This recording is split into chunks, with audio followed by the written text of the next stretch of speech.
तो हेलो दोस्तों, स्वागत है आपका विद्या वेदांता एकेडमी में,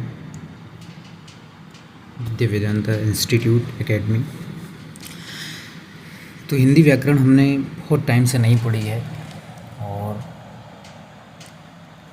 मैं ऐसा ही हूँ, कंसिस्टेंसी नहीं है मेरे अंदर। मगर आज मैं लगभग 100 क्वेश्चंस की प्रैक्टिस एमसीक्यूज़ लेकर के आया हूँ, जिसमें लगभग 14 अध्यायों का विश्लेषण है, जिसमें इंक्लूड हैं आपकी वर्णमाला, इंक्लूड है संज्ञा, सर्वनाम, विशेषण, क्रिया, वाच्य, काल, कारक, लिंग, वचन। इसके बाद अव्यय अगर जोड़ दो, अव्यय को अगर अलग अलग जोड़ो तो क्रिया विशेषण, संबंध बोधक अव्यय, समुच्चय बोधक अव्यय और विस्मयादि बोधक अव्यय। मतलब कि लगभग 14 अध्यायों का हमने इसमें कंबाइंड पीडीएफ बनाई हुई है। वो पीडीएफ इसलिए बनाई हुई है क्योंकि ऑफलाइन बैच में पढ़ाते हैं, तो उसमें लगभग मैंने 14 अध्याय कर दिए हैं, है ना। तो उसकी आज प्रैक्टिस सेट है, तो वहाँ भी प्रैक्टिस सेट लेनी है, करवानी है, तो यहाँ भी शुरुआत करते हैं। तो चलिए शुरुआत करते हैं। अब मैं क्वेश्चंस पर ध्यान दूंगा। चलिए, घा का उच्चारण स्थान कौन सा है? मैं ये वीडियो बंद कर देता हूँ यार, वीडियो में मुझे कंफर्टेबल नहीं लग रहा है। तो घा का उच्चारण स्थान पूछा गया है कि इसमें घा का उच्चारण स्थान क्या है। तो घा का उच्चारण स्थान, ये ध्यान रखना है कि एक नियम हमने बताया था। ये काम करेगा कि नहीं करेगा? पेन भी काम नहीं करेगा। कुछ ऐसा पेन हो कि जिससे हम पेन के ज़रिए पढ़ते जाएं। इस पेन से शायद हो सकता है। चलिए शुरुआत करते हैं अपन, ठीक है। चल, वीडियो भी चालू रखेंगे अपन।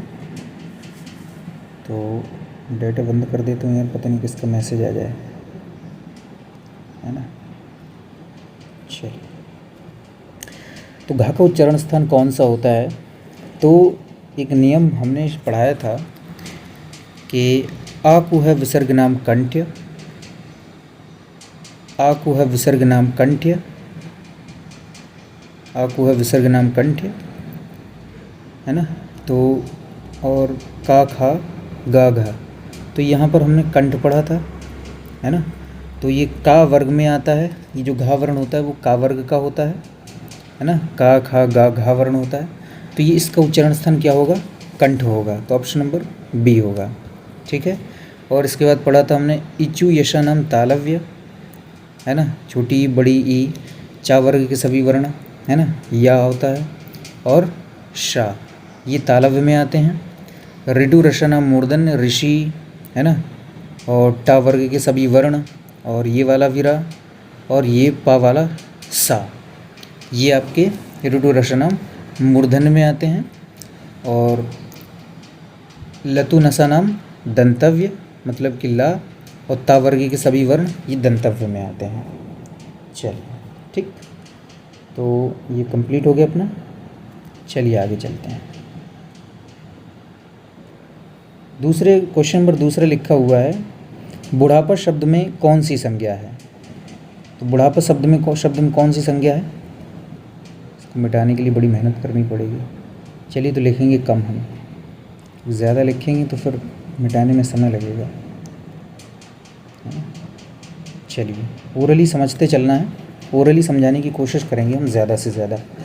बुढ़ापा शब्द में कौन सी संज्ञा है? तो बुढ़ापा शब्द में आपकी जब भी ध्यान रखना है, किसी भी वर्ण के आगे पा लग जाता है तो वह आपकी भाववाचक संज्ञा हो जाती है, या ता लग जाए तो वह आपकी भाववाचक संज्ञा हो जाती है, ठीक। चलिए, तो option number C is the right answer, क्योंकि बूढ़ा एक जातिवाचक संज्ञा है और बूढ़ा से ही बना है आपका बुढ़ापा शब्द, ठीक है। चलिए, क्वेश्चन नंबर 3 की तरफ बढ़ते हैं अपन। क्वेश्चन नंबर 3 पर लिखा हुआ है, हिंदी में कुल कितने सर्वनाम होते हैं? तो हिंदी में कुल जो सर्वनाम की संख्या मानी गई है वो आपकी 11 मानी गई है, ठीक। हिंदी में जो कुल सर्वनामों की संख्या मानी गई है वो 11 मानी गई है, जिसमें इंक्लूड होता है मैं, तू, आप, यह, वह, जो, सो, कोई, कुछ, कौन, क्या, है ना। और एक होता है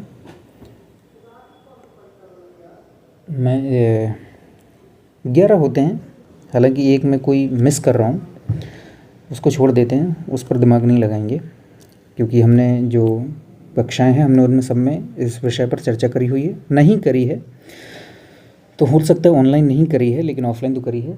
तो ऑनलाइन भी हम दोबारा से शुरू करने वाले हैं। जो हमने अध्याय पढ़ा दिए हैं मैं उनको हटाऊंगा नहीं, डले रहने दूंगा, क्योंकि उनमें बहुत छोटी छोटी क्लासेस मैंने ली हैं। तो अब मैं कोशिश करूंगा कि प्रॉपर आधे घंटे की 40 मिनट की क्लासेस हों, ताकि सब कुछ ईज़िली समझ सकें हम और आगे बढ़ सकें। ठीक है। कंप्लीट प्रैक्टिस सेट भी लाएंगे, एक हर अध्याय के बाद उसका प्रैक्टिस सेशन होगा, फिर 4 से 5 अध्याय कंप्लीट करने के बाद उसका फिर से रिवीजन होगा, क्योंकि practice makes a man perfect. Practice आदमी को बहुत ज़्यादा परफेक्ट बनाता है। ठीक है। चलिए, तो हिंदी में कुल कितने सर्वनाम होते हैं? तो 11, ध्यान रखना है। चलिए क्वेश्चन नंबर 4 पर चलते हैं।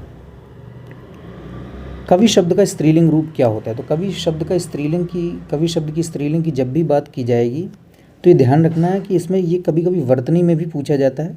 तो वर्तनी की दृष्टि से भी हमें ध्यान रखना है कि कव और इत्री होता है और ये स्त्रीलिंग शब्द होता है। ठीक है। चलिए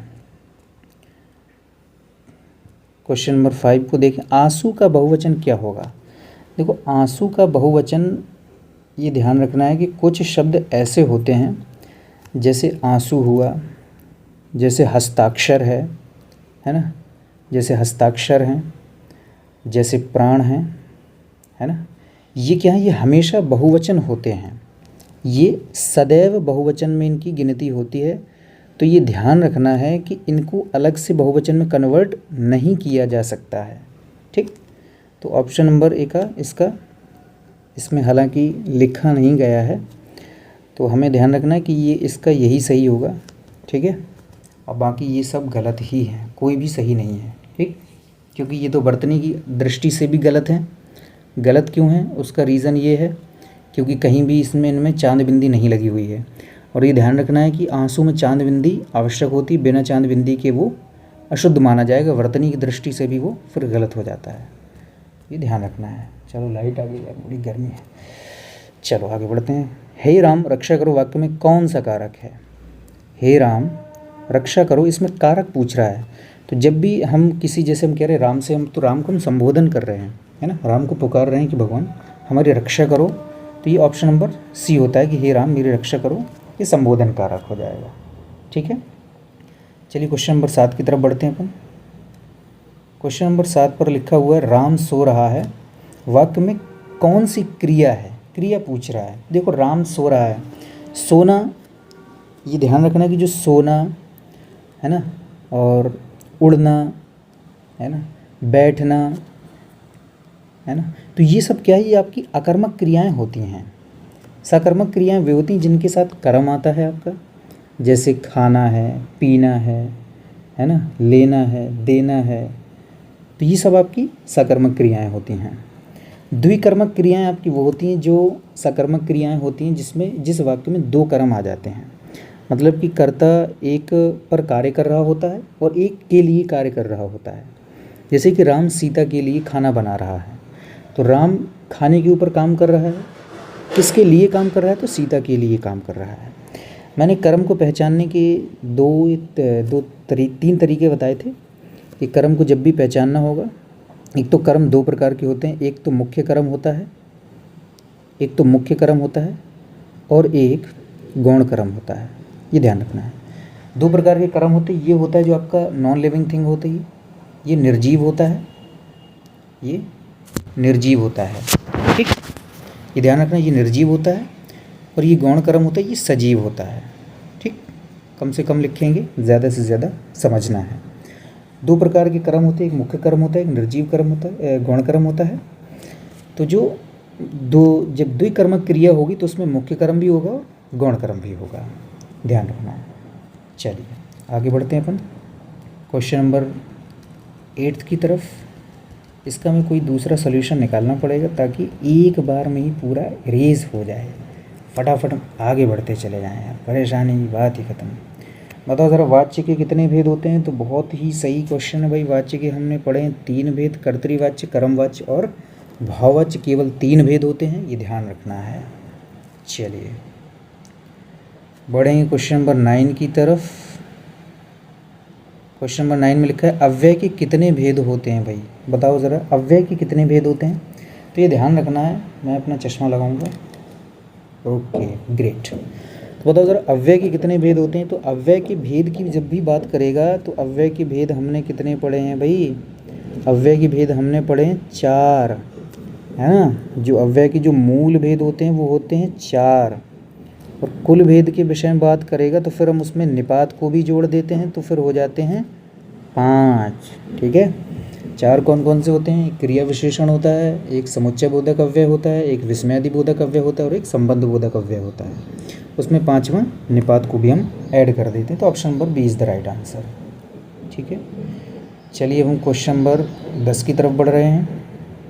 राधा बहुत सुंदर लड़की है में बहुत क्या है? इसमें बताना ज़रा कि इसमें बहुत है क्या? ये बताओ ज़रा। राधा बहुत सुंदर लड़की है, इसमें क्या है?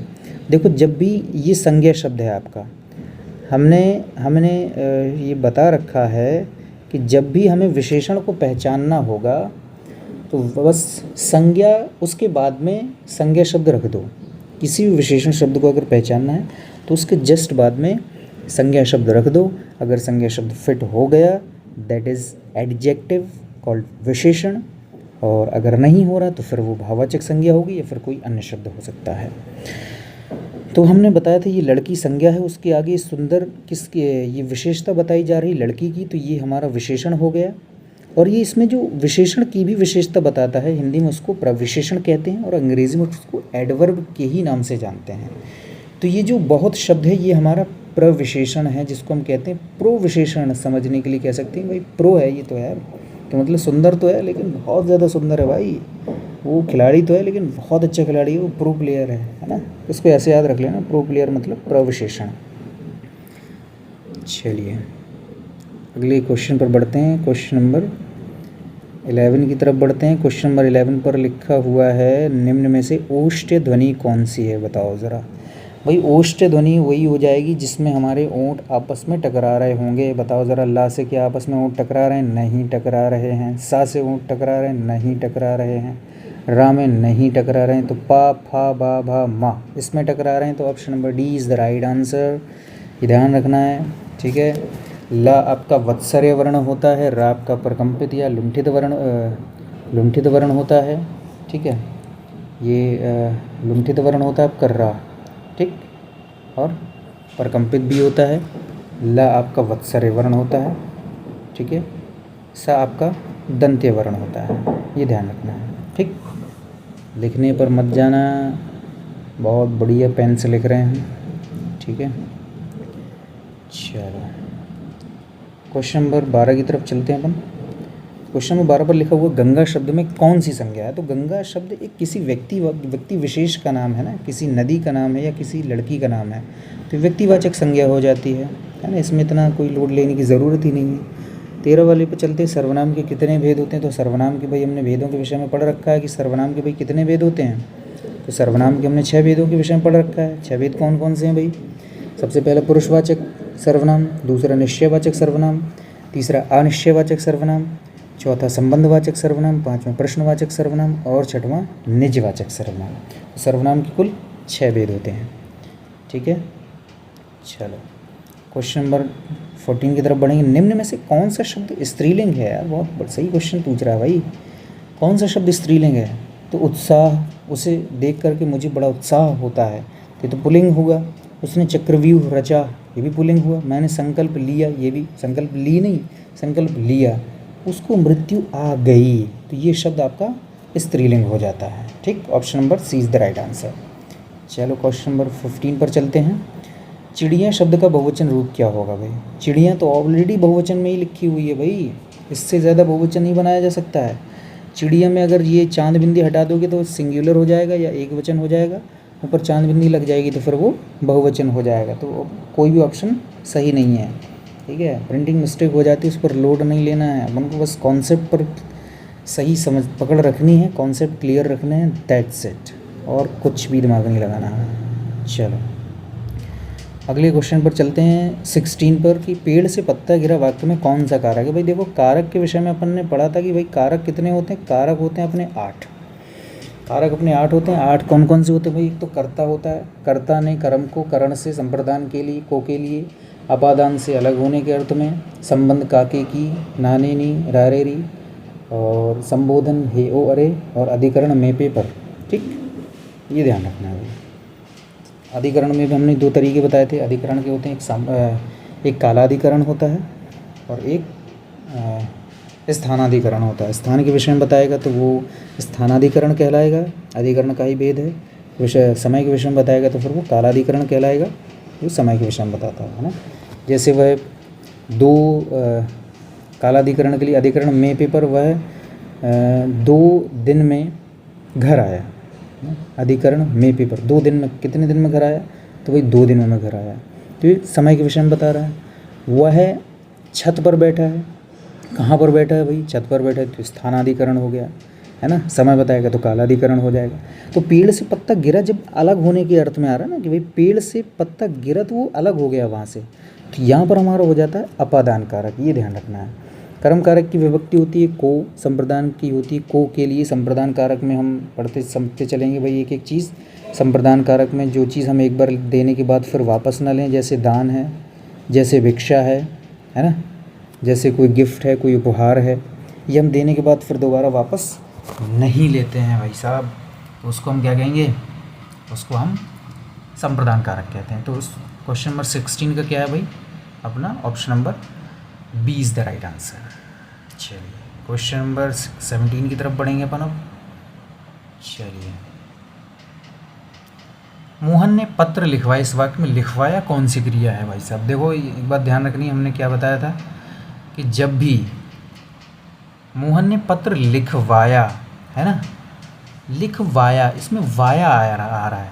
और सबसे पहले हम ये नहीं बताएंगे कि आया वाया ये क्या होते हैं, हमें सीधे से एक सेंटेंस को पढ़ना है कि मोहन ने पत्र लिखवाया, तो ये काम उसने दूसरे से करवाया है, खुद किया नहीं है। और जब भी काम दूसरे से करवाने की बात आती है तो वहाँ पर दूसरे को प्रेरणा देने की बात आती है। तो ये प्रेरणा दे रहा है ना, दूसरे को प्रेरणा दी उसने कि भाई तुम ये काम करो, और उसने पत्र अपना लिखवा लिया है। इसमें 2 तरीके के प्रेरणार्थक होते हैं। एक प्रथम प्रेरणार्थक होता है जिसमें व्यक्ति खुद को प्रेरणा देता है, खुद से कोई काम करता है, जैसे कि मैंने पढ़ाया कि मैंने खुद को प्रेरणा दी, और मैंने दूसरे से पढ़वाया कि मैंने दूसरे को प्रेरणा दी। द्वितीय प्रेरणार्थक थोड़ा इम्पॉर्टेंट होता है और उसको ध्यान रखना है। प्रथम प्रेरणार्थक बहुत कम पूछता है, ठीक है। चलिए क्वेश्चन नंबर 18 की तरफ चलते हैं। राम आम खाता है, वाक्य में कौन सा वाच्य है। तो भाई राम आम खाता है, इसमें कर्ता का जो क्रिया जो कर रहा है, जो कर्ता, उसका डायरेक्ट प्रभाव कर्ता पर पड़ रहा है कि भाई कौन खाता है, तो राम खाता है, ठीक है। और कर्ता के आधार पर ही आपकी क्रिया बदलेगी। यहाँ पर अगर हम सीता लिख देंगे तो यहाँ पर खाती है हो जाएगा, सीता आम खाती है, इसका मतलब कर्ता के हिसाब से क्रिया बदल रही है, तो यहाँ पर कर्तृवाच्य हो जाएगा। जब क्रिया आपकी कर्म के हिसाब से बदल रही होती तो फिर वो कर्मवाच्य था। जब आपकी क्रिया न कर्ता के हिसाब से बदल रही, न कर्म के हिसाब से बदलती, बल्कि भाव के आधार पर बदलती है, तो फिर वो भाववाच्य हो जाता है ना। उसमें कुछ अपवाद भी होते हैं, जैसे कर्ता के बाद ने अगर लग जाता है वाक्य में तो फिर वो भूतकाल का हो जाता है। और दूसरी चीज़ वो अपवाद है कि वो कर्तृवाच्य में ही रहेगा, वो कर्मवाच्य में नहीं गिना जाएगा, हालांकि उसमें कर्म के आधार पर ही क्रिया बदलती है, अगर कर्मवाच्य में उसको काउंट नहीं किया जाता है। समझ में आ रही बात। चलिए तो इसका क्या हो जाएगा भाई, हमारा कर्तृवाच्य हो जाएगा। Option number A is the right answer. चलिए क्वेश्चन नंबर 19 लिखा हुआ है, वह धीरे धीरे चलता है, वह धीरे धीरे चलता है। धीरे धीरे क्या है भाई, हमने क्या पढ़ा, हमने अव्यय जब पढ़े, अव्यय अभी हमने हालांकि ऑनलाइन ही पढ़ा है, लेकिन इसके विषय में चर्चा करते हुए चल रहा हूँ। तो उसमें क्रिया विशेषण हमने पढ़ा, क्रिया विशेषण के हमने 4 भेद पढ़े हैं। एक कालवाचक पढ़ा, एक स्थानवाचक पढ़ा, एक परिमाणवाचक पढ़ा और एक रीतिवाचक पढ़ा। रीतिवाचक पढ़ा कि जब काम पूछा जाए कि कैसे हो रहा है, किस ढंग से हो रहा है, तो रीतिवाचक होता है, रीति या ढंग होता है, तो क्रिया विशेषण है इसमें। क्रिया विशेषण का कौन सा है? तो रीतिवाचक क्रिया विशेषण है। Option number is the right answer. ठीक है, चलो क्वेश्चन नंबर 20 पर चलते हैं। 4 किलो दूध में कौन सा विशेषण है भाई, है ना? जब भी देखो, जब काउंटिंग की बात करी जाएगी, when we talk about counting 1 2 3, है ना, anything we count them, that is called countable. या फिर मैं कहूँ कि भाई इसमें कहाँ पर लिखा हुआ है? संख्या, है ना, ये लिखा हुआ ना संख्या, संख्या, तो संख्या दर्शाई जा रही। अब दूसरी चीज़ क्या है? ये 4 तो संख्या है, लेकिन क्या इसको हम काउंट कर सकते हैं? ये समझना है, क्या हम इसको काउंट कर सकते हैं? तो इसको हम काउंट नहीं कर सकते हैं, इसको हम माप या तौल सकते हैं। और जब भी हम माप या तौल की बात करेंगे तो फिर हमें क्या ध्यान में रखना है कि जब भी हम माप या तौल की करेंगे तो फिर वो परिमाण होगा, परिमाप होगा, ना कि संख्या होगा। और ये एक निश्चित परिमाण को दर्शा रहा है कि 4 ही किलो दूध है, कुछ दूध या बहुत दूध या कम दूध के विषय में बात नहीं कर रहा है। तो option number B is the right answer. ठीक है, चलिए क्वेश्चन नंबर 21 की तरफ बढ़ते हैं। ए आई वर्ण क्या कहलाते हैं भाई? ए और आई वर्ण क्या कहलाते हैं? तो देखना, ये ए और आई जो बनते हैं, इसमें आपका छोटा आ और छोटी ई से मिलकर के बनते हैं। तो आपको है विसर्ग नाम कंठ्य, ये तो कंठ हो गया आपका, ये कंठ यहाँ पर मिल गया हमें, ये मिल गया इसमें। और इचुएशन नाम तालव्य, तो ये दोनों मिलकर के क्या बनाते हैं भाई? ए और आई बना देते हैं, तो दोनों कंठ तालव्य बन जाते हैं, ये ध्यान रखना है। ठीक है, तो option number D is the right answer. चलिए, ठीक है, चलिए क्वेश्चन नंबर 22। सच्चरित्रता किस मूल शब्द से बना है? ये आया भाई साहब, बहुत डिफिकल्ट क्वेश्चन है। सच्चरित्रता किस मूल शब्द से बना है? क्या चरित्रता से बना है ना, या चरित्र से बना है? तो ये ध्यान रखना भाई साहब कि इसमें जो मूल शब्द है, इसमें जो मूल शब्द है वो शब्द है आपका चरित्र। ठीक, फिर इसके बाद इसमें एक उपसर्ग जुड़ता है सत नाम से।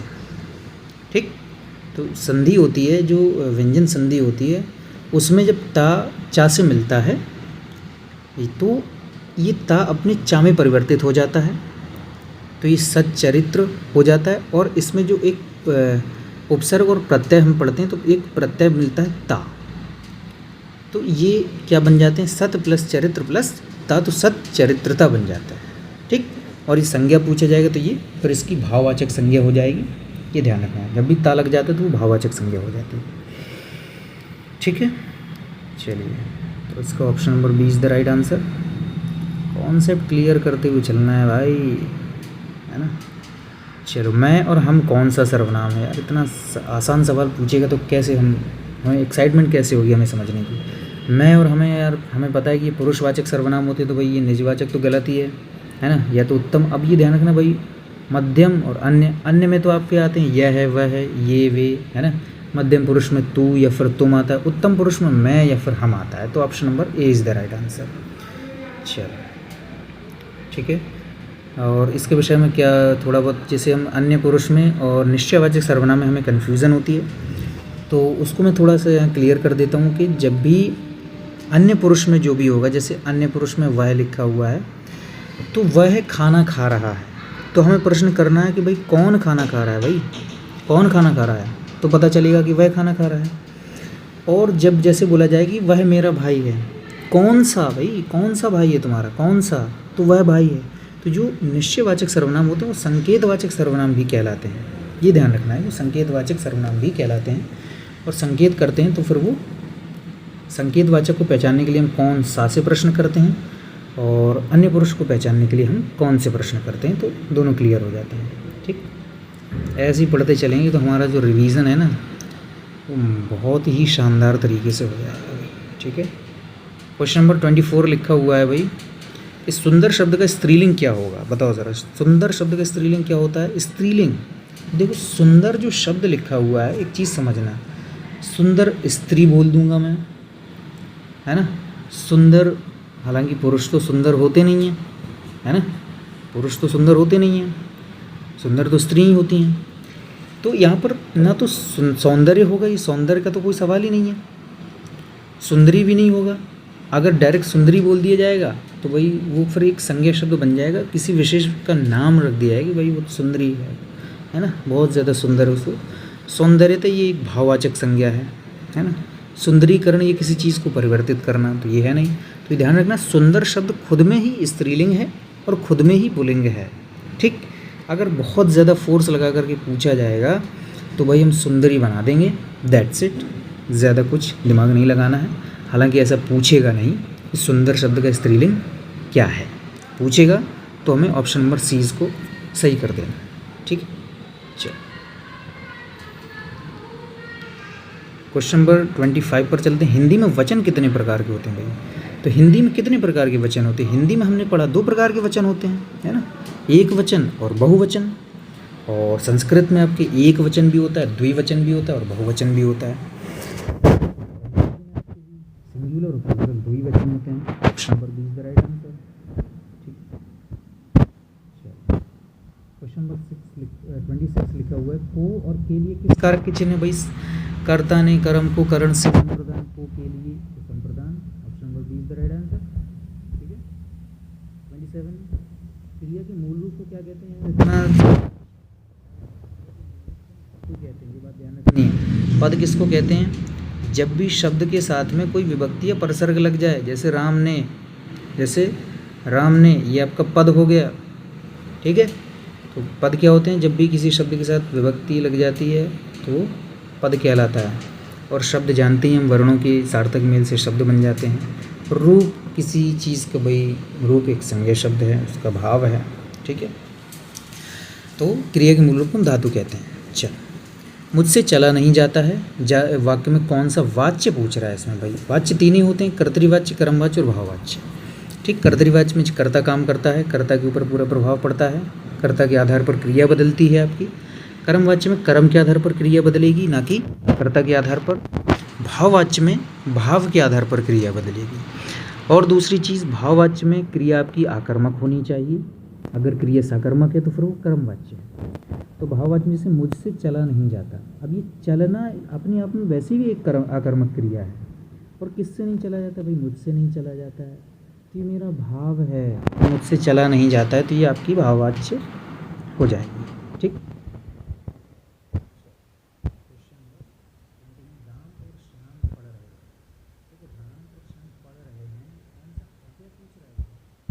ध्यान रखना है कि जब भी 2 शब्दों को या 2 वाक्यांशों को, 2 उपवाक्यों को, या एक प्रधान उपवाक्य, एक उपवाक्य, एक दूसरा आश्रित उसके उपवाक्य होगा, तो ये जब आपस में जोड़ने का काम करते हैं तो ये हमारे होते हैं समुच्चय बोधक अव्यय, ठीक। और जो संबंध बताने का काम करते हैं वो हमारे होते हैं संबंध बोधक अव्यय, जैसे के सामने, के पीछे, के ऊपर, के नीचे, है ना। और विस्मयादि बोधक अव्यय हम जानते हैं भाई, जिसमें हम हर्ष दर्शाएँ, खुशी दर्शाएं, अपनी शोक दर्शाएं, करुणा दर्शाएं, है ना, या किसी चीज़ को धिक्कारें, या किसी चीज़ के प्रति घृणित हो जाएं, है ना, तो विस्मयादि बोधक हो जाते हैं। और जब क्रिया की विशेषता बताई जाती है तो फिर वो क्रिया विशेषण अव्यय हो जाते हैं, ठीक है। क्वेश्चन नंबर 30 की तरफ बढ़ते हैं अपन। विशेषण के कितने भेद होते हैं? तो विशेषण के हमने कितने भेद पढ़े हैं भाई? विशेषण के हमने 4 भेद पढ़े हैं। विशेषण के 4 भेद कौन कौन से भेद पढ़े हैं हमने? एक गुणवाचक विशेषण पढ़ा हमने, है ना, एक संख्यावाचक विशेषण पढ़ा हमने, एक परिमाणवाचक विशेषण पढ़ा हमने, और एक कौन सा? सार्वनामिक विशेषण पढ़ा हमने। सार्वनामिक विशेषण क्या होता है कि जब किसी वाक्य में सर्वनाम के बाद में संज्ञा शब्द भी आ जाए, जैसे यह लड़का, वह गाय, मेरी गाय, तो ये क्या है? ये सार्वनामिक विशेषण है, क्योंकि यह सर्वनाम है, निश्चयवाचक सर्वनाम है, गाय एक संज्ञा है, तो फिर क्या हो गया? सार्वनामिक विशेषण हो गया, है ना। संख्यावाचक विशेषण के अपने उसके ऑलरेडी 2 भेद होते हैं, निश्चित संख्यावाचक और अनिश्चित संख्यावाचक। जब भी निश्चित संख्यावाचक की बात करेगा तो फिर निश्चित वर्णों का उल्लेख होगा, जैसे 4 व्यक्ति, 4 किताबें, 20 किताबें, 20 लोग काउंट कर सकते हैं जिनमें, और कुछ लोग, कुछ व्यक्ति, या अधिक किताबें, बहुत किताबें, ये अनिश्चित संख्यावाचक हो जाती हैं। जिसको हम काउंट ना कर सकें, जिसको हम माप या तौल सकें, वो हमारी परिमाणवाचक विशेषण होता है। उसमें भी निश्चित परिमाण और अनिश्चित परिमाण होते हैं। निश्चित परिमाण जैसे 4 लीटर दूध, 4 किलो दूध, है ना, 5 लीटर पानी या कुछ पानी, बहुत सारा पानी, ये अनिश्चयवाचक परिमाणवाचक हो जाते हैं। ठीक है, तो option number B is the right answer. चलो, क्वेश्चन नंबर 31 लिखा हुआ है, ये कौन सा अमानक वर्ण है भाई? अमानक वर्ण, इसमें तो भाई सभी अब मानक होते हैं, सभी माने जाते हैं हमारी हिंदी व्याकरण में।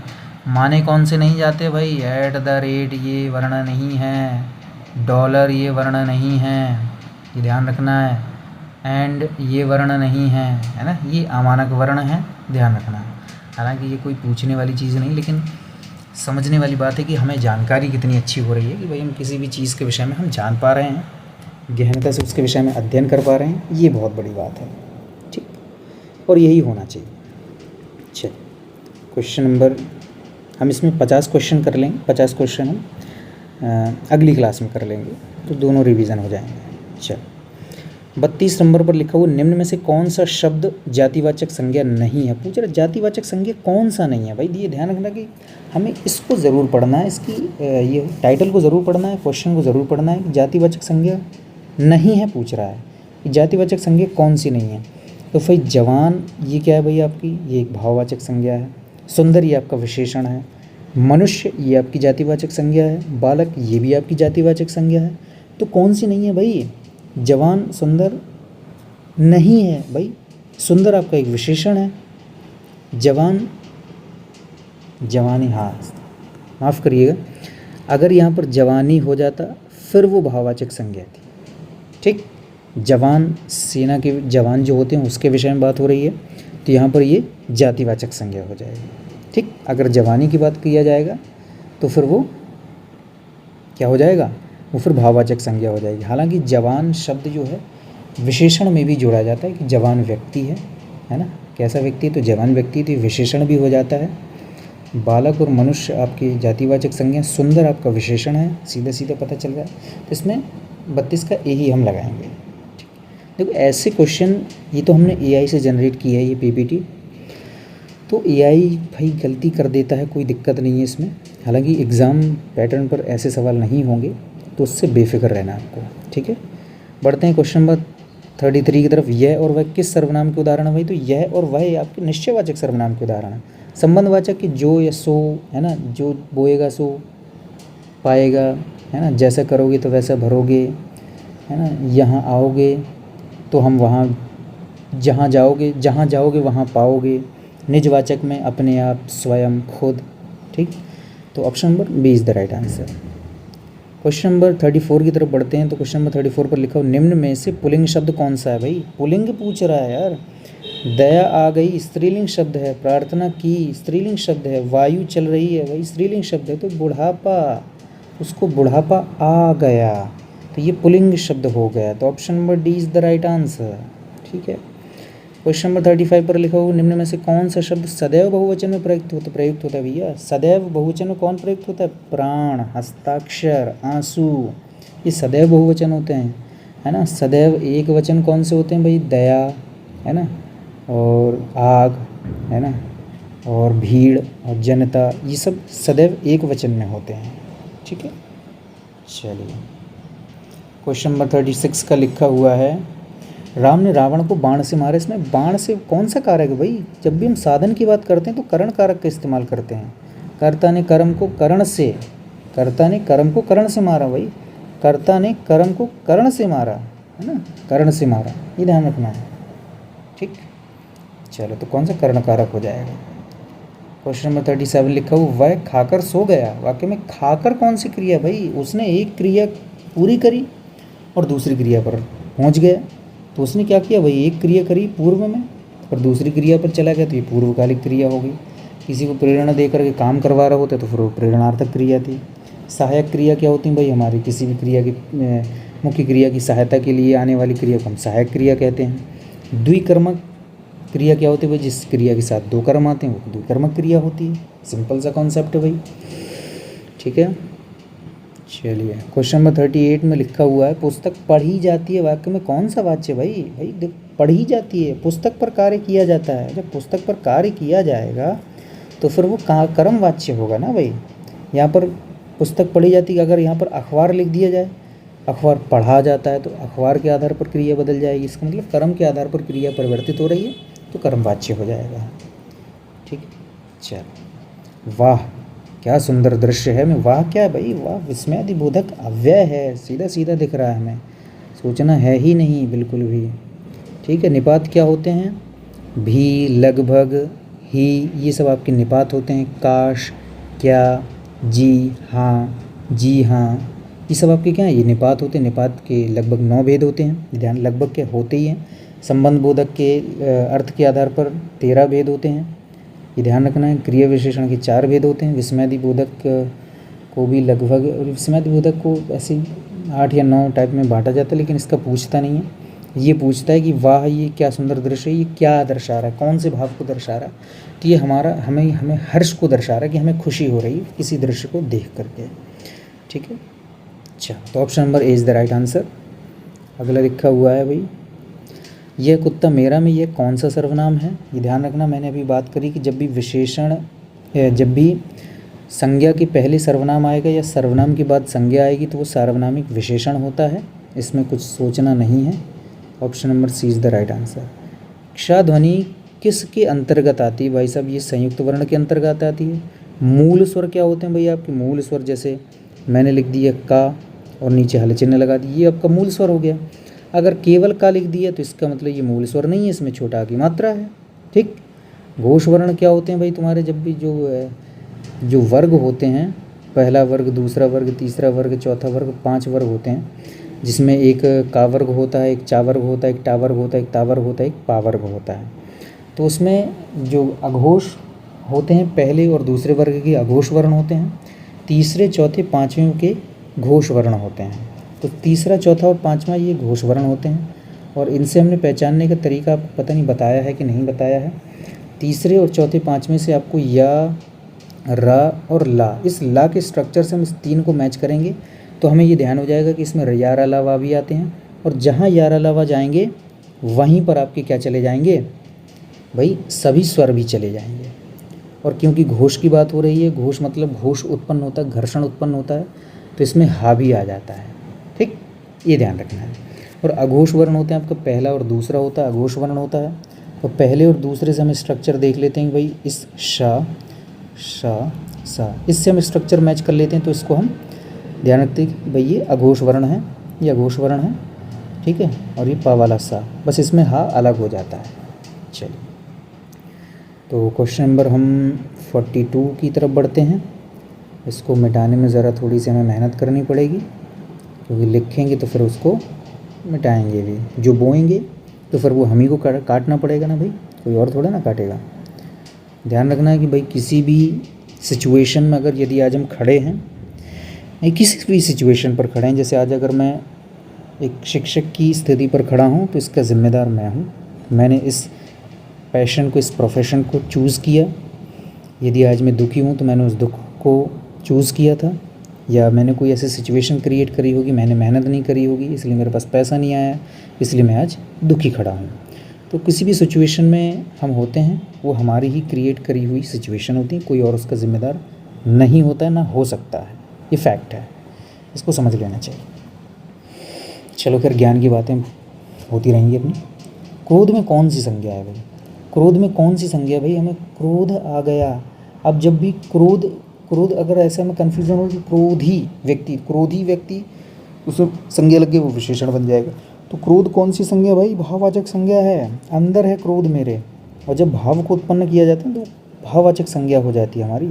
ठीक है, 43 को देख लेते हैं भाई। कोई आ रहा है भाई, इसमें कौन सा सर्वनाम पूछ रहा है ना भाई, कौन आ रहा है पता ही नहीं चल रहा हमें, अनिश्चयवाचक सर्वनाम है भाई, पता चल जाता तो फिर वो निश्चित नहीं हो जाता। नेता शब्द का स्त्रीलिंग रूप क्या होता है भाई, नेता शब्द का स्त्रीलिंग होता है नेत्री। दाता शब्द का स्त्रीलिंग क्या होता है, दात्री, ये ध्यान रखना है। ठीक है, तो 44 का question number A is the right answer. मेज़ का बहुवचन रूप क्या होता है भाई साहब, मेज़ का मेज़ें, है ना। देखो मेज़ का मेज़ें, इसमें देखो ये नीचे वो क्या नहीं लगा है, इसको क्या बोलते हैं भाई, नुक्ता बोलते हैं। और जब ये अरबी फ़ारसी भाषा से आए हुए वर्ण हैं जिसमें नुक्ता लगे होते हैं, ये हालांकि है तो ये जा ही, लेकिन जब इसके नीचे नुक्ता लग जाता है तो फिर इसको अलग प्रोनाउंस किया जाता है, इसको फिर ज़ा प्रोनाउंस किया जाता है, ज़ा, है ना। तो मेज़ पढ़ा जाता है इसको, तो मेज़ें, ना कि ये होगा, ये गलत है, ठीक। ऐसे ही आपके होते हैं, एक का होता है, एक खा होता है, एक फा होता है, एक जा होता है और एक गा होता है। इन सब के नीचे जब नुक्ता लग जाते हैं तो फिर ये अरबी फ़ारसी भाषा के वर्ण बन जाते हैं, और इन सब का प्रोनाउंसिएशन जो उच्चारण है वो भी बदल जाता है, ये ध्यान रखना है।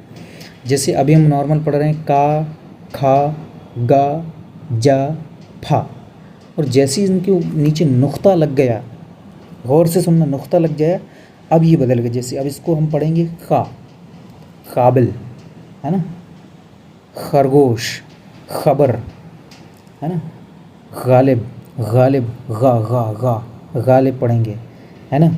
जैसे फा में अगर नुक्ता नहीं लगा है तो उसको हम पढ़ेंगे फल, और नुक्ता लग जाएगा तो फिर हम पढ़ेंगे फल, मतलब ओंठों को टच नहीं होने देना होता है। अब जा लिखा हुआ है, जा को हम यदि नुक्ता नहीं लगाएं तो फिर जा बोलेंगे, जैसे नुक्ता लग जाएगा तो फिर हम उसको जा पढ़ेंगे। जैसे जहाज़, जहर, है ना, ज़ेब, जंजीरें, है ना। तो ये कुछ प्रोनाउंसिएशन होते हैं, जैसे किसी शुद्ध किताब में ही इनका सही प्रोनाउंसिएशन लिखा होता है या सही शब्दों को लिखा जाता है। बहुत सारे शब्द ऐसे होते हैं हम गलत प्रोनाउंस करते हैं और गलत लिखते भी हैं, ठीक। चलो खैर, अपन क्वेश्चन तो अपन ने 45 ही किए हैं, मगर मुझे इतना भरोसा है कि लगभग अपन ने 200 से ज़्यादा, अपन ने 200 के बराबर क्वेश्चंस कर लिए होंगे, इतना तो मुझे भरोसा है, क्योंकि अपन बहुत डीप पढ़ते हुए चल रहे हैं, पूरा रिवीजन करते हुए चल रहे हैं, कुछ भी छूटेगा नहीं भाई। छत पर बिल्ली बैठी है में पर किस कारक की विभक्ति है भाई, मैंने क्या बताया था, अधिकरण में पे पर, अधिकरण में पे पर अधिकरण है। अधिकरण में कौन सा है भाई, कालाधिकरण है या स्थानाधिकरण है, तो स्थान की बात पर कर रहा है कि भाई कहाँ बैठी बिल्ली, तो छत पर बैठी है, तो ये स्थानाधिकरण हो जाएगा। Option number A is the right answer हो जाएगा। क्वेश्चन नंबर 47 पर लिखा है हथियाना लतियाना किस प्रकार की क्रियाएं हैं, तो भाई ये हमें पता है, ये नाम धातु क्रियाएं हैं। नाम धातु क्रियाएं क्या होती हैं, जब जो धातुएं या जो क्रियाएं संज्ञा, विशेषण और सर्वनाम से बनती हैं वो आपकी नाम धातु क्रियाएं कहलाती हैं। जैसे हाथ आपका एक संज्ञा शब्द है, हाथ से हथियाना बन गया, क्रिया बन गई, कार्य होने लगा हथियाने का, लतियाने का कार्य होने लगे, लाठी से लठियाने का काम होने लगेगा। अपना से अपनाना, अपना एक सर्वनाम हो जाता है, अपना से अपनाना हो जाता है। विशेषण जैसे गर्म शब्द है, गर्म से गर्माना हो जाता है, ठंडा से ठंडाना हो जाता है, तो ये ध्यान रखना है। तो 47 का question number A is the right answer.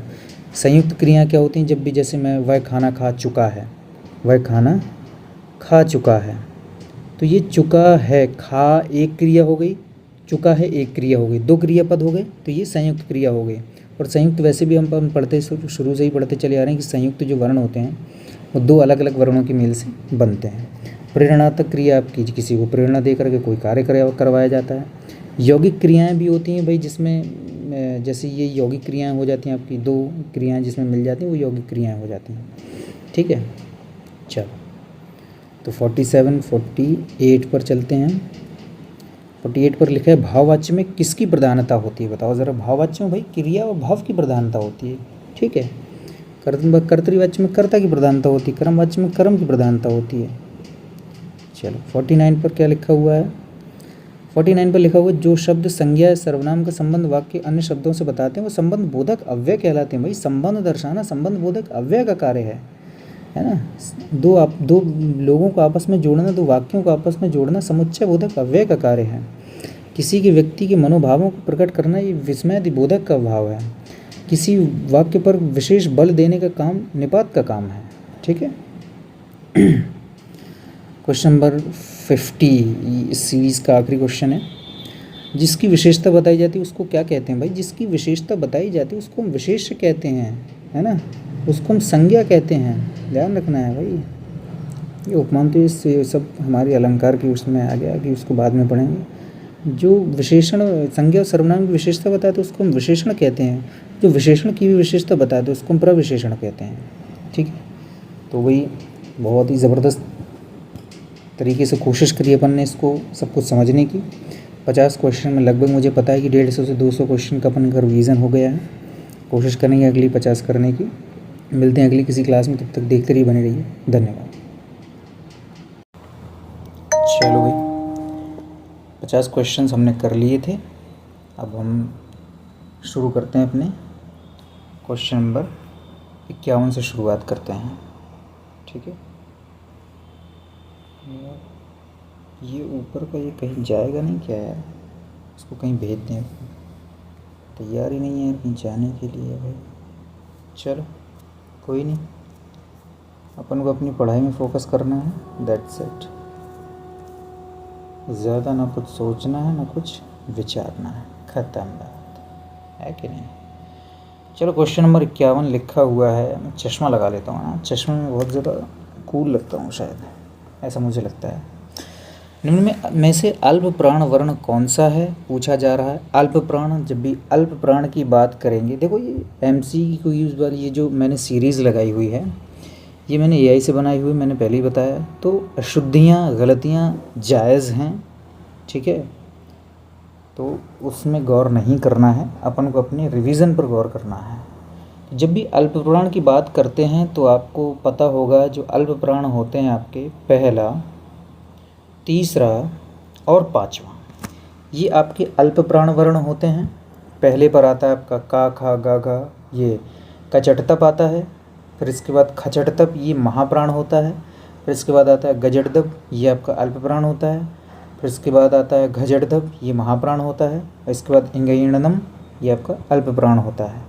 और जब भी अल्प प्राण की बात करी जाएगी तो हमने बताया था कि इस स्ट्रक्चर से आप याद रख सकते हैं, या याद रख सकते हैं आप, इस तरफ लिखता हूँ, या, र, ला और वा।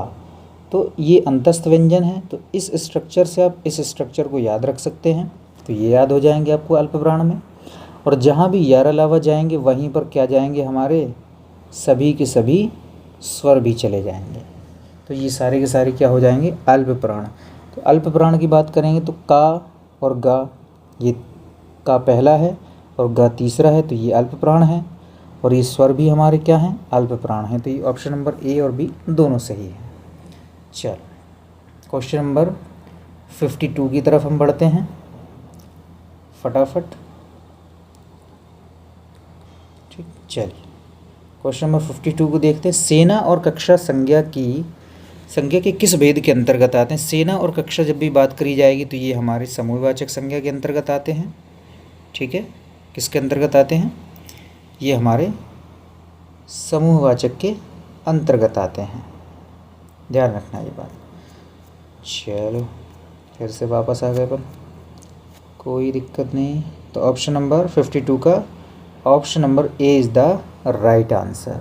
चलिए क्वेश्चन नंबर 53 लिखा हुआ है कि जो सोएगा वो खोएगा, इसमें से सर्वनाम कौन सा है। तो हम इसमें बात करते हैं संबंधवाचक सर्वनाम की। क्यों, जो सोएगा वो खोएगा, जो जागेगा वो पाएगा, जैसा करोगे वैसा भरोगे, जैसी करनी वैसी भरनी। तो ये सब हमारे संबंधवाचक सर्वनाम होते हैं। अनिश्चयवाचक सर्वनाम में हमारा क्या होता है, कोई और कुछ होता है। लिखूंगा कम क्योंकि फिर मिटाने में बड़ी परेशानी होती है। तो अनिश्चयवाचक सर्वनाम में होते हैं हमारे कोई या फिर कुछ। निजवाचक में होते हैं हमारे अपने आप, खुद, स्वयं, स्वतः। ये निश्चयवाचक होते, ये निजवाचक होते हैं। और निश्चयवाचक में यह वह और ये वे, ये हमारे निश्चयवाचक होते हैं। चलिए क्वेश्चन नंबर 53 पर चलते हैं। 54 पर, दाता शब्द का स्त्रीलिंग शब्द क्या होता है। तो दाता शब्द का स्त्रीलिंग होता है हमारा दात्री। जिस प्रकार से नेता का स्त्रीलिंग शब्द होता है नेत्री, उसी प्रकार से दाता का होता है दात्री। तो option number C is the right answer. चलो वधू का बहुवचन रूप क्या होगा। तो वधू का बहुवचन रूप जब भी बोला जाएगा तो वधू का होगा वधुएं। ठीक, अब कौन सा वधू, ये नहीं है, इसमें तो बड़ऊ की मात्रा लगी हुई, ये नहीं होगा।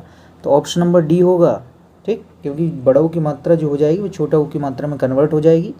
और ये वाला नहीं करना है आपको, इसमें चांद बिंदी नहीं, इसमें अंक की बिंदी लगी हुई है। और अंक की बिंदी अशुद्ध होती है। क्यों, क्योंकि जब अंक की बिंदी करते हैं तो उसका उच्चारण हमें अंग की तरह करना पड़ेगा। तो वो अगर हम इसको उच्चारित करेंगे तो वधुअंग पढ़ना पड़ेगा। तो चांद बिंदी को पढ़ते हैं वधुएं, तो ये सही है। Option number D is the right answer. ठीक, चलो क्वेश्चन नंबर 56, कारक के कितने भेद होते हैं? तो कारक के हमें पता है कि 8 भेद होते हैं। कर्ता कारक, कर्ता ने कर्म को करण से, संप्रदान को के लिए, अपादान से अलग होने के अर्थ में, संबंध काके की, रारेरी नाने ने, और इसके बाद अधिकरण में पेपर, और संबोधन हे ओ अरे। ये हमारे 8 कारक के भेद होते हैं। रचना की दृष्टि से क्रिया के कितने भेद होते हैं? तो रचना की दृष्टि से जब भी बात करी जाएगी तो हमें ऑप्शन में 2 टिक करने हैं। रचना की दृष्टि से हमारे पास केवल 2 भेद होते हैं। इसको हम कह सकते हैं कि धातु रूप भी कह सकते हैं कि भाई, तो एक होती है हमारी मूल क्रिया और एक होती है हमारी यौगिक क्रिया। ठीक, या बोलें तो मूल धातु बोल देते हैं या फिर यौगिक धातु बोल देते हैं। ठीक, मूल धातु जैसे खा, पी, लिख, पढ़, ये हमारी मूल धातुएं हैं या मूल क्रियाएं हैं, और इन पर कोई भी प्रत्यय लग जाता है या नाम धातु क्रिया बन जाती है या कुछ और दूसरी या संयुक्त क्रिया बन जाती है, तो हमारी फिर वो यौगिक क्रिया बन जाती है। ठीक है, चलो क्वेश्चन नंबर 58 पर चलते हैं। लड़की कपड़े धोती है का कर्मवाच्य रूप क्या होगा? बताओ ज़रा। कपड़े, लड़की से कपड़े धोए जाते हैं, लड़की से कपड़े धोए जाते हैं, ये तो आपका ये कर्मवाच्य भी है, लेकिन लड़की द्वारा कपड़ा धुला गया, ये वाला ज़्यादा सही है। अबे यार, ये तो बड़ी चलो, तो लड़की कपड़े धोती है, ऑप्शन नंबर सी हमारा सही हो जाएगा, है ना, क्योंकि लड़की के द्वारा कपड़ा धुला जाता है या कपड़ा धुला जाता है, ये हमारा कर्मवाच्य हो जाता है। ठीक, चलो 59 है, वह दिन भर काम करता रहा में दिन भर किस प्रकार का अव्यय है? देखो, जब भी समय की बात करेगा तो हमें कालवाचक क्रिया विशेषण करना है, जब भी स्थान की बात करेगा तो स्थानवाचक करना है, जब भी क्रिया के होने की रीति या ढंग के विषय में बात करेगा तो रीतिवाचक करना है, क्रिया के होने के परिमाण के विषय में बात करेगा तो हमें परिमाणवाचक क्रिया विशेषण करना है। तो इसमें दिन भर मतलब समय के विषय में बता रहा है, तो हमारा कालवाचक क्रिया विशेषण सही हो जाएगा। चलो आगे चलते हैं। क्वेश्चन नंबर 60, ईमानदार शब्द में कौन सा विशेषण है? भाई, तो ईमानदार वह व्यक्ति ईमानदार है। कैसा व्यक्ति है? जब भी कैसा से प्रश्न करते हैं तो वो होता है हमारा गुणवाचक। कैसा से प्रश्न करेंगे तो क्या होता है? गुणवाचक। कितना से प्रश्न करते हैं तो परिमाणवाचक, और कितने से प्रश्न करते हैं संख्यावाचक। और जब भी सार्वनामिक विशेषण की बात करते हैं तो एक जब सर्वनाम के साथ में संज्ञा शब्द आएगा तो वो सार्वनामिक विशेषण होता है हमारा। ठीक, लिखेंगे कम, पढ़ेंगे ज़्यादा। ज्ञा वर्ण में ज्ञा वर्ण किन वर्णों के संयोग से बनता है? तो जा और इया, ये तो गलत है क्योंकि इसमें जा आधा नहीं है, तो जा और इया ये वाला सही है क्योंकि इसमें जा आधा है और सही है। तो option number B is the right answer. अगला लिखा हुआ है कि सोना और चांदी में कौन सी संज्ञा है? तो भाई, सोना और चांदी की बात करी जाएगी तो ये द्रव्य या पदार्थवाचक संज्ञाएं हैं हमारी, पता है हमें इस बात का। क्वेश्चन नंबर 63 लिखा हुआ है कि मैं अपने आप काम कर लूँगा में अपने आप क्या है? जब भी बात करता है कि मैं अपने आप कोई काम कर लूँगा, मैं स्वयं कोई काम कर लूँगा या मैं स्वतः वहाँ चला जाऊँगा, तो ये हमारे जो सर्वनाम होता है अपने आप, ये हमारा निजवाचक सर्वनाम होता है। ठीक है, अगला लिखा हुआ है, निम्न में से कौन सा शब्द हमेशा बहुवचन और स्त्रीलिंग में प्रयुक्त होता है? तो जब भी बात करेंगे पानी की, हमेशा एक वचन में रहता है, जनता हमेशा एक वचन में, बुद्धि हमेशा एक वचन में, सजावट ये भी हमेशा एक वचन में रहती है, तो बहुवचन तो नहीं है। लेकिन स्त्रीलिंग की बात करते हैं तो पानी आपका हमेशा पुल्लिंग में रहता है, जनता आपकी स्त्रीलिंग होती है, बुद्धि आपकी स्त्रीलिंग होती है, सजावट आपकी स्त्रीलिंग होती है। तो हम क्या कह सकते हैं कि भाई इसमें ऑप्शन जो क्वेश्चन के हिसाब से ठीक नहीं है, लेकिन हम सबको तोड़ करके देख लिया कि जो हमारा पानी है हमेशा एक वचन में रहेगा, जनता हमेशा एक वचन में रहेगी, बुद्धि हमेशा एक वचन में रहेगी, सजावट भी हमेशा एक वचन में रहेगी। स्त्रीलिंग पुल्लिंग की बात करते हैं तो पानी हमेशा पुल्लिंग में आएगा, जनता हमेशा स्त्रीलिंग में आएगी, बुद्धि हमेशा स्त्रीलिंग में आएगी और सजावट भी हमेशा स्त्रीलिंग में आएगी। चलिए आगे बढ़ते हैं अपन। आगे क्वेश्चन नंबर 65, कागज़ का बहुवचन रूप क्या होता है? तो कागज़ का बहुवचन रूप होता है हमारा कागज़ों, लेकिन वाक्य प्रयोग में कागज़ात भी सही होता है। ये हमें ऑप्शन ए को सही करना है। चलिए, यह राम की दुकान में कौन सा कारक है? जब भी संबंध दर्शाया जाएगा, किसकी दुकान, का, के, की, रा, रे, री, ना, ने, नी, ये हमारे संबंधवाचक कारक होते हैं, संबंध कारक होते हैं। ठीक, option number B is the right answer. अगला लिखा हुआ है बच्चा रोता में कौन सी क्रिया है भाई? रोना, उठना, बैठना, जागना, दौड़ना, ये सब हमारी आक्रामक क्रियाएं होती हैं। ठीक, कर्म वाच्य की पहचान किस शब्द से होती है? तो कर्म वाच्य की पहचान हमारी को शब्द से होती है, द्वारा से ये हमारी करण कारक से होती है ना, और ने हमारी कर्ता से होती है। ठीक है, चलो अगले पर बढ़ते। मुझे भी जाना है में भी क्या है? तो मुझे भी जाना है ये एक वाक्य को विशेष बल प्रदान कर रहा है, और बल प्रदान करने वाले हमारे निपात होते हैं। जब भी निपात की संख्या के विषय में पूछा जाएगा तो हमें 9 याद रखना है कि 9 प्रकार के हमारे निपात होते हैं। ठीक है, चलिए अगले क्वेश्चन पर चलते हैं। कुछ लोग आ रहे हैं, पता नहीं है हमें कितने लोग आ रहे हैं। कुछ लोग आ रहे हैं तो हमारा भाई संख्यावाचक तो है ही, क्योंकि लोग काउंट कर सकते हैं हम, लेकिन फिक्स पता नहीं तो अनिश्चित संख्यावाचक हो जाएगा हमारा। ठीक है, अगला लिखा है श श सह कौन से व्यंजन कहलाते हैं? तो स श सह ये हमारे संघर्षी व्यंजन कहलाते हैं। परकंपी हमारा परकंपित रा होता है या लुंठित वर्ण रा होता है। ठीक है, ला जो ला होता है हमारा वह पार्श्विक या फिर वत्सर्य वर्ण होता है। स्पर्शी की बात करेंगे तो का से लेकर के माँ तक हमारे स्पर्शी व्यंजन होते हैं। स्पर्श संघर्षी की बात करेंगे तो क्षमा चाहते हैं, स्पर्श संघर्षी की बात करेंगे तो स्पर्श संघर्षी में हमारे सभी वर्ग के 4 वर्ण का, खा, गा, घा, इंगा को छोड़ देना, मतलब पंचम वर्ण को छोड़ करके सारे के सारे हमारे स्पर्श संघर्षी वर्ण होते हैं। ठीक है, चलिए जातिवाचक संज्ञा शब्द चुनना है। जो जातिवाचक संज्ञा कौन सी भाई? आम हमारा जातिवाचक संज्ञा है, वकील हमारी जातिवाचक संज्ञा है, रसीला आम ये हमारा एक विशेषण है, कामायनी ये हमारी व्यक्तिवाचक संज्ञा है। तो बी और डी दोनों के दोनों सही हैं इसमें। चलो चलते हैं क्वेश्चन नंबर 73 की तरफ। आप कहाँ जा रहे हैं में आप क्या है? देखो आप कहने के लिए तो निजवाचक सर्वनाम भी होता है, लेकिन आप जब यहाँ पर तुम के तौर पर प्रकट हो रहा है, बस तुमको थोड़ी सी रिस्पेक्ट से उसने बोला है कि भाई आप कहाँ जा रहे हैं।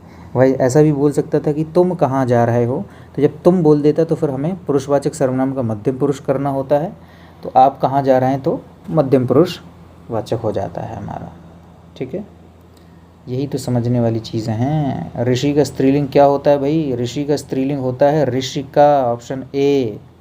ठीक, सदा एक वचन में प्रयुक्त होने वाला शब्द कौन सा है? तो सदा एक वचन में कौन सा प्रयुक्त होगा भाई? तो सदा एक वचन में सहायता, ऑप्शन सी। क्योंकि पौधा का प्लूरल बन जाएगा, बहुवचन बन जाएगा, पौधे हो जाएगा, पुस्तक का पुस्तकें हो जाएगा, लड़का का लड़के हो जाएगा, है ना। चलिए आगे चलते हैं हम। ये तो हो गया 76। लड़का पेड़ से कूदा, जैसे ही कूदा लड़का पेड़ से, लड़का अलग हो गया, और जैसे ही अलग हुआ तो अपादान कारक हो गया। मुख्य क्रिया के अर्थ को स्पष्ट करने वाली क्रिया क्या कहलाती है? तो जो मुख्य क्रिया होती है उसकी क्रिया को स्पष्ट करेगी हमारी क्या? सहायक क्रिया। जैसे मैंने लिखा वह खाना खा, अब मैंने इतना बोला और पूरा नहीं लिखा तो फिर हमारी जो क्रिया है वो स्पष्ट नहीं हुई, तो फिर उसके आगे हम लिखते हैं कि वह खाना खा रहा है। तो जो रहा है, चुका है, ये सब हमारी क्या होती हैं? सहायक क्रियाएं होती हैं। तो option number A is the right answer. चलिए चलो अब सोया जाए, तो ये चलो अब सो जाए कौन सा वाच्य भाई? भाववाच्य है, ये उस अपनी भावना को प्रकट कर रहा है। और अगर ऐसी इसमें अगर कर्म होता तो फिर वो कर्म वाच्य होता है ना। जैसे चलो, जैसे मुझसे खाया नहीं जाता, ये भाववाच्य है। अगर मैं उसमें लिख दूँ मुझसे आम नहीं खाया जाता, तो फिर ये कर्म वाच्य है। ध्यान रखना, ये फ़र्क समझना है। मैंने अपने ऑफलाइन बैच में भी इस बात का जिक्र किया था, क्योंकि ये मेजर कुछ कन्फ्यूजन्स होते हैं जो बच्चों में ज़्यादा पाए जाते हैं। चलो, अव्यय को किस नाम से जाना जाता है? तो अव्यय को हम दूसरे नाम से जानते हैं कि भाई अव्यय अविकारी होते हैं। अविकारी का मतलब अपरिवर्तनशील होता है, अविकारी का मतलब परिवर्तनशील होता है। तो विकारी जो शब्द होते हैं हमारे संज्ञा, सर्वनाम, विशेषण और क्रिया होती हैं। इसके बाद जो अविकारी शब्द होते हैं वो क्रिया, विशेषण, समुच्चय बोधक अव्यय, विस्मयादि बोधक अव्यय और संबंध बोधक अव्यय होते हैं। चलो अगला लिखा हुआ है दुगना तिगना शब्द विशेषण के किस भेद के अंतर्गत आते हैं? तो भाई ये ध्यान रखना है कि ये जो हमारी जो संख्यावाचक विशेषण होते हैं उसके 4 भेद होते हैं, एक क्रमवाचक, एक समुदायवाचक, एक आवृत्तिवाचक और एक प्रत्येक बोधक। तो क्रमवाचक की बात करेंगे तो क्रमवाचक में आएगा जैसे हमारा पहला, है ना, दूसरा, तीसरा, चौथा, ये क्रमवाचक है।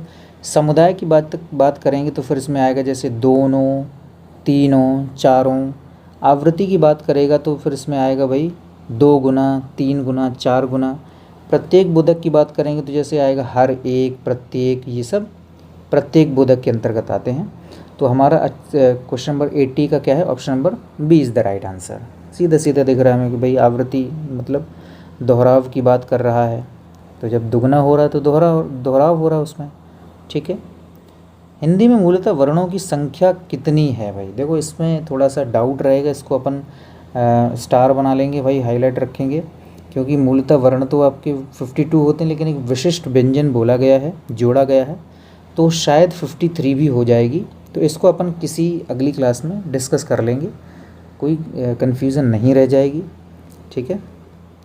चलो, गाय कौन सी संज्ञा है? भाई बताओ ज़रा, गाय कौन सी संज्ञा है? भाई हमें पता है गाय कौन सी संज्ञा है, सीधा सीधा दिख रहा है भाई कि गाय हमारी जातिवाचक संज्ञा होती। सोचना ही नहीं है भाई, ज़्यादा सोचेंगे तो हम कंफ्यूज हो जाएंगे। निम्न में से बताना है प्रश्नवाचक सर्वनाम कौन सा है? भाई प्रश्नवाचक सर्वनाम की बात करेगा तो कौन प्रश्नवाचक सर्वनाम है हमारा? क्या लिखा होता है तो वो भी प्रश्नवाचक सर्वनाम है हमारा। जो और सो हमारे संबंधवाचक सर्वनाम है। कोई और कुछ हमारे अनिश्चयवाचक सर्वनाम है। बहुत सही भाई, अपन बहुत सही क्लास पढ़ रहे हैं, बहुत अच्छा रिवीजन हो रहा है अपना। गीदड़ का स्त्रीलिंग क्या होगा? बताओ ज़रा। गीदड़ का स्त्रीलिंग होता है भाई साहब गीदड़ी। Option number C is the right answer. ठीक है। चलिए, खूंटी शब्द का बहुवचन क्या होता है? खूंटी शब्द का ध्यान रखना है, जब भी प्लूरल बनाएंगे चांद बिंदी आएगी। खूंटी का खूंटियाँ। बहुत सही भाई साहब, क्या ज़बरदस्त क्लास कर रहे हैं अपन। तो option number D is the right answer. भाई ए कोई भी मत करना, क्योंकि ए में अनुस्वार लगा हुआ है, अंग की बिंदी लगी हुई है, जो कि एकदम अशुद्ध हो जाती है भाई, क्योंकि बड़ा आ में अंग की बिंदी नहीं आती है। अंग की बिंदी ज़्यादातर क्या मैं स्पष्ट कह सकता हूँ कि अंग की बिंदी जो आएगी आपकी केवल और केवल छोटा आ के ऊपर ही अंग की बिंदी लग सकती है, अदरवाइज़ फिर तो वहाँ पर चांद बिंदी होती है, ध्यान रखना है। चलो, 85 में लिखा हो राजा सेवक को कंबल देता है। भाई साहब दे दिया राजा ने, अब वो वापस नहीं लेगा, और जब दे करके कोई चीज़ वापस नहीं ली जाती तो फिर वो संप्रदान कारक होता है। इतना तो हम पढ़ चुके हैं। सकर्मक क्रिया का उदाहरण कौन सा है? तो भाई सकर्मक क्रिया का उदाहरण वही होगा जिस क्रिया के साथ में कर्म होगा। वह हंसता है, इसमें अकर्मक क्रिया है। चिड़िया उड़ती है, अकर्मक क्रिया है। बच्चा सोता है, अकर्मक क्रिया है। राम सेब खाता है, सेब कर्म है, और राम सेब खाता है, ये क्रिया हमारी सकर्मक हो गई। ठीक है। जहाँ क्रिया का संबंध सीधा कर्ता से होता है वहाँ क्या होता है भाई? तो जब क्रिया का संबंध सीधे कर्ता से होगा तो फिर वो कर्तृवाच्य होगा, क्योंकि क्रिया किसके आधार पर बदल रही है? कर्ता के आधार पर बदल रही है। अगर क्रिया हमारी कर्म के आधार पर बदलेगी तो कर्मवाच्य करना है। अगर क्रिया हमारी ना कर्ता के आधार पर बदलेगी ना कर्म के आधार पर, सीधा भाव के आधार पर बदलेगी तो फिर वो हमारा भाववाच्य होता है। संयुक्त वाच्य जैसी कोई चीज़ ही नहीं होती है। ठीक है। कछुआ धीरे धीरे चलता है, इसमें अव्यय बताना धीरे धीरे। भाई ये चलने के ढंग को या रीति को बता रहा तो रीतिवाचक क्रिया विशेषण हो जाएगा भाई, है ना। 90 पर लिखा हुआ है कि आलस्य शब्द का विशेषण रूप क्या होता है? भाई आलस्य अपने आप में एक भाववाचक संज्ञा है, और आलसी हम लिखेंगे तो इसके आगे हम संज्ञा शब्द फिट कर सकते हैं कि आलसी व्यक्ति। और जब भी हम किसी भी शब्द के आगे, अगर हम विशेषण शब्द के आगे हम संज्ञा रखते हैं तो विशेषण हमारा पता चल जाता है। जैसे आलस्य व्यक्ति नहीं कर सकते हैं हम, आलसी व्यक्ति कह सकते हैं। तो option number A is the right answer. यही तो पढ़ने का तरीका। ओ भाई साहब, मैं डर गया, मेरा बैग गिर गया पीछे से। चलो, क्वेश्चन नंबर 91 को पढ़ते हैं अपन। यार अलावा किस वर्ग के व्यंजन है? तो हमें पता है यार अलावा अंतस्थ व्यंजन है। ऊष्म व्यंजन हमारे शाशा होते हैं। ओष्ठ वर्ण हमारे जो उपूर्धमानीय नाम पा फा बाबा, ये सब हमारे ओष्ठ वर्ण होते हैं। तालव की बात करते हैं तो चा छा जा जा इचु यशा नाम तालव, ये हमारे तालव्य वर्ण होते हैं। ठीक है। ये कुछ याद करने का तरीका है अपना। राज्यपाल में कौन सी संज्ञा? तो राज्यपाल में भाई साहब हमें पता है ना कि जातिवाचक संज्ञा है। राज्यपाल में कोई भी आ सकता है भाई, है ना, कोई भी आ सकता है राज्यपाल में, तो इसमें तो सोचना ही नहीं है भाई। ठीक है, तुम्हें क्या चाहिए रेखांकित शब्द सर्वनाम का कौन सा भेद है भाई? अगर क्या को अंडरलाइन किया जाएगा तो हमारा प्रश्नवाचक है, अगर तुम्हें को अंडरलाइन किया जाएगा तो फिर हमारा कौन सा होगा भाई? पुरुषवाचक होगा। इसमें पुरुषवाचक ऑप्शन दिया नहीं गया है तो हमारा प्रश्नवाचक सर्वनाम हो जाएगा। ठीक है, चलो, हिमालय शब्द किस लिंग के अंतर्गत आता है? तो भाई हिमालय शब्द हमारा पुल्लिंग के अंतर्गत आता है। Option number B is the right answer. दर्शन शब्द का प्रयोग हमेशा किस वचन में होता है? तो दर्शन शब्द हमेशा हमेशा बहुवचन में प्रयोग होता है। दर्शन हुआ, प्राण हुआ, हस्ताक्षर हुआ, है ना, ये सब किस में? हमेशा बहुवचन में प्रयोग किए जाते हैं भाई साहब। ठीक है, चलो, करण कारक की विभक्ति क्या होती है? तो करण कर्ता ने कर्म को कर्ण से द्वारा। Option number C is the right answer. ठीक है, चलो, क्वेश्चन नंबर 97 लिखा हुआ, जब कर्ता एक क्रिया समाप्त कर दूसरी क्रिया में प्रवृत्त होता है तो पहली क्रिया क्या कहलाती है भाई? जब कर्ता एक क्रिया को ख़त्म करता है तो पहले ख़त्म कर लिया उसने तो पूर्व हो गया। कालिक मतलब समय, पहले ही समय पर ख़त्म कर लिया तो ऑप्शन नंबर सी हो जाता है, पूर्वकालिक क्रिया हो जाती है हमारी। ठीक है, अमित से दौड़ा नहीं जाता। देखो, दौड़ना अपने आप में अकर्मक क्रिया होती है, और जब अकर्मक क्रिया होती है तो वहाँ पर भाववाच्य के चांस होते हैं और होते ही हैं। ठीक है, अरे तुम कब आए, अरे तुम कब आए, इसमें अरे कौन सा अव्यय है? देखो, ये तो पता है कि ये विस्मयादिबोधक अव्यय है, मगर ये कोई शोक तो दर्शा नहीं रहा है, कोई संबोधन तो दे नहीं रहा है, कोई हर्ष या उल्लास तो प्रकट कर नहीं रहा है, विस्मय आश्चर्य प्रकट कर रहा है कि अरे तुम कब आए हैं, मैंने तुम्हें देखा ही नहीं। तो ये हर विस्मय बोधक है, आश्चर्य बोधक है। लास्ट क्वेश्चन है इस क्लास का कि विशेषण किसकी विशेषता बताते हैं? इतना सरल क्वेश्चन यार, इसको तो आंख बंद करके हम लिख सकते हैं। संज्ञा और सर्वनाम दोनों की विशेषता बताते हैं। लगभग अपने 100 क्वेश्चंस हो गए हैं और मुझे पता है कि यार मेरे अंदर कंसिस्टेंसी नहीं है। मैं इसको इसको बिल्ड करने की पूरी कोशिश कर रहा हूँ कि भले ही मैं अपने वाइट बोर्ड पर ना पढ़ा पाऊँ तो ऐसी मैं अपनी पीपीटी तैयार करके कुछ पढ़ाऊँ, है ना, कुछ गेन करूँ, क्योंकि यार पढ़ाने का अपना एक अलग आनंद है यार। चलो, तो मिलते हैं अगली क्लास में, और सब्सक्राइब कर देना भाई, लाइक कर लेना, और क्लास अच्छी लगी हो तो भाई शेयर भी ज़रूर करना। मिलते हैं अगली किसी वीडियो में, तब तक देखते रहिए, बने रहिए, धन्यवाद।